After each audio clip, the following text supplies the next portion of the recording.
According to Retirement Benefits Authority (RBA), the current pension coverage of the working age between 15 to 64 years in Kenya is at 26%. This means that 74% of Kenyans are not enrolled in any pension scheme. Therefore, majority of Kenyans across all age groups are poor savers. Kenya National Bureau of Statistics (KNBS) data shows that 87% of the workforce are in the informal sector, the majority of whom are not members of a retirement benefits scheme. Now, experts estimate that a retired person requires up to 60% of their former salary per month to maintain their living standards. However, majority of Kenyans will have to hustle for the rest of their lives to support their lifestyles because they lack a pension plan. Nataka kukua nayo nikishaacha kazi ya kupodoa, maisha ya kuzunguka dunia. Nataka kutembea, nijue kila mahali, nione kila kitu. Like most people, personally I would like to have a beautiful life, a stable life, a life that even if I not be maybe going to job, but I can still cater for my needs. Of course, a luxurious life. Even as many Kenyans desire to have a good lifestyle in their sunset years, the question is, have they started to save towards this future? And if not, what is preventing them? Personally not, but I'm thinking of starting soon. What has been preventing me? Because as I say, I'm an entrepreneur, I've been still setting up my business and also my brand. And you find all the energy I've been putting onto establishing this business so that I can have at least a muscle to stand. But our company usually helps us to save through NSSF. Kwa savings bado sijaanza. Mimi ni Gen Z, nikipata pesa kidogo kanyama choma, kasmocha. Mimi ni mdogo, nda save kwa nini?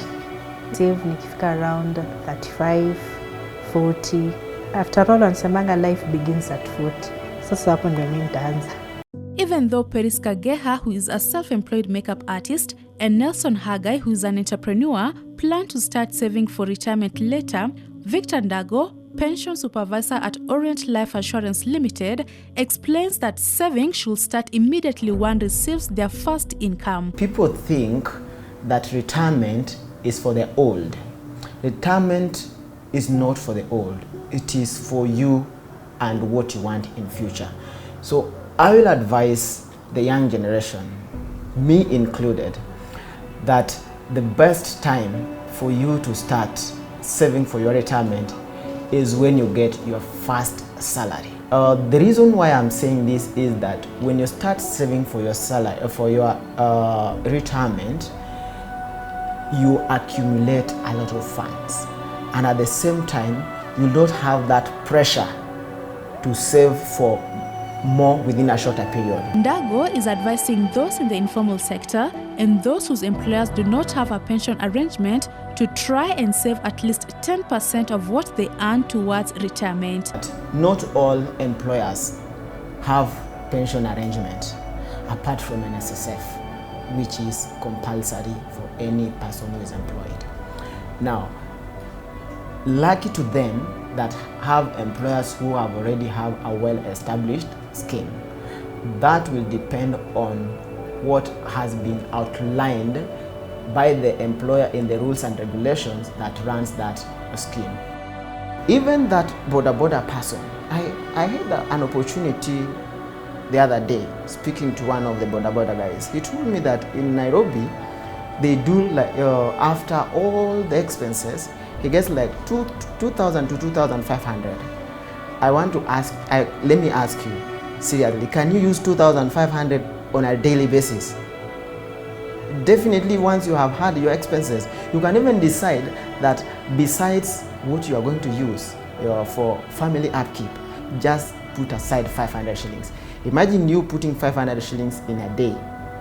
In a month, let's say times 20 days because of the weekend, that gives you 10,000. 10,000 in a month is something that is of value. Imagine you doing that for the next 20 or 30 years. It will be something that will help you for near future. So I'm advising those who are in the informal sector, irrespective of the job that they do, they have that capability of even doing at least 10% of what they are getting.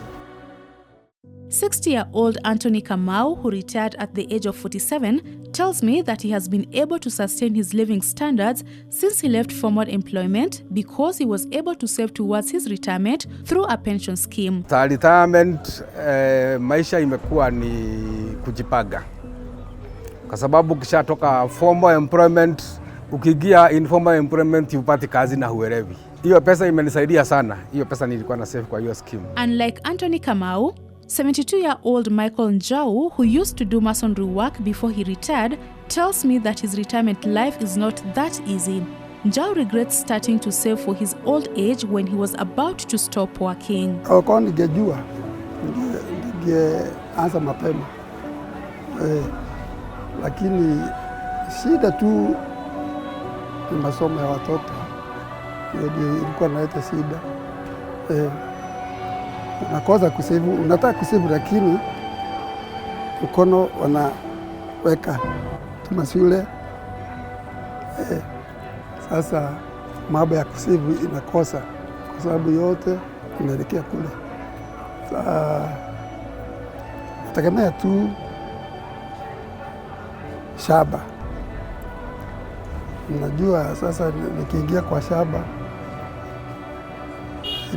ile kidogo nimesave, kwenda natoa, naingiza kwa shamba, napeana kibarua, masao ikipatikana nauza, naona ni kiasi gani tutaweza kutuma kwa banki. Although we have 1,027 pension schemes in the country currently, where both the formal and informal employees can join, some Kenyans are not aware of these schemes, and for those who know, the perception is that such an arrangement is only for those who are gainfully employed. Sijasikia pension scheme yote kwa Kenya, lakini kwa savings nimesikia savings zile za bank tu, kienda kwa bank unaadvaisiwa savings account instead of normal account. The Acting Director for Research, Strategy and Planning at Retirement Benefits Authority RBA, Lazarus Keizi, and Orient Life Assurance Limited Pension Supervisor Victor Ndago tells us how their companies are creating awareness among Kenyans on the need for saving for retirement. The key activities we are undertaking is that awareness and education through mainstream media, through social media and public engagement. Workplaces, our colleagues from market conduct, they go to workplaces to talk to individual employers, associations to do that. We go even to universities and colleges to talk to students so that they need to prepare for their retirement. We also have feedback mechanisms through surveys, which we look at to come up with a messaging that requires to go outside there. Then we have regular reporting on the industry statistics. We've gone to different TV stations to make sure that our viewers, and even to the radio stations to make sure that our viewers, the people, listen to this information. At the same time, we have a website that people can reach us out or reach to us, and they can also get that information. Keizi outlines the retirement plans that exists in Kenya. Schemes that exist, we have 3. Number 1, we have occupational retirement benefits schemes. These ones are established by employers. Then we have individual retirement benefit schemes. These ones are really established by insurance firms and or any other person who establishes it for that purpose of business. Then we have the statutory scheme, which is NSSF. And the NSSF, within NSSF, we have other schemes which are individual. But allow me to tell you this. In the occupation, we have an emergency of umbrella schemes where several employers are joining certain schemes. They come together, amalgamate into one. We call them umbrella schemes. These schemes, in most cases, they are administered by one administrator. One of the reasons why Kenyans shy away from saving for pension is that their money could get lost should they not reach the retirement age. Lazarus KZ explains what happens in such circumstances. According to our regulation, each contributing member is supposed to elect beneficiaries. So when you elect beneficiaries, those beneficiaries are the ones that will be conducted and they'll be given your money. The other element, again, you need to know if for example, you have saved and you have beneficiaries who are close to you, the next of kins, by the time the other legal matters will be going, trustees will pay you within the 30 days.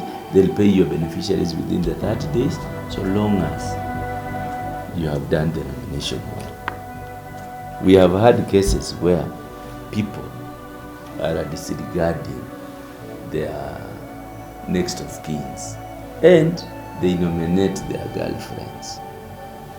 Trustees have a role to ensure that the rightful beneficiary is paid through vetting. Apart from having enough money to maintain your lifestyle after retirement, the Acting Director for Research Strategy and Planning at RBA, Lazarus KZ, explains other benefits of joining a pension scheme. In your mattress, anytime you fall broke, or you are broke, or you've seen a good design of shoes or clothes, you want to take it to go and buy, saying I'll replace tomorrow. Now when you save through a scheme, we have those tax rebates where if you are working, the first 20,000 in your earning, you don't pay tax on it. The second thing, you are actually planning for your retirement. You know, those people who fail to plan, they are a planning failure. The money grows. There's that compounding effect. You know, interest will add on the principal and the money grows. By the time you are retiring, you will retire with a good amount of money. For future benefits, Kenyans, especially the young generation, ought to begin now to save and plan for their old age, lest time catches up with them. Early preparation will help avert future pressure that can leave one poor or desperate over financial stability. If you are using your youth by consuming everything that you get, you will cry in old age. You will even try to cry, you will cry to the children, and it will be futile. Hakuna usaidizi. Retirement is inevitable, and at one point in time, you will have to get out of active work and you now go and retire. At the point you retire, you need funds to cushion you for the future as long as you live. For Hope TV, Okay, thank you so much. Thank you so much. I'm Alice Diana.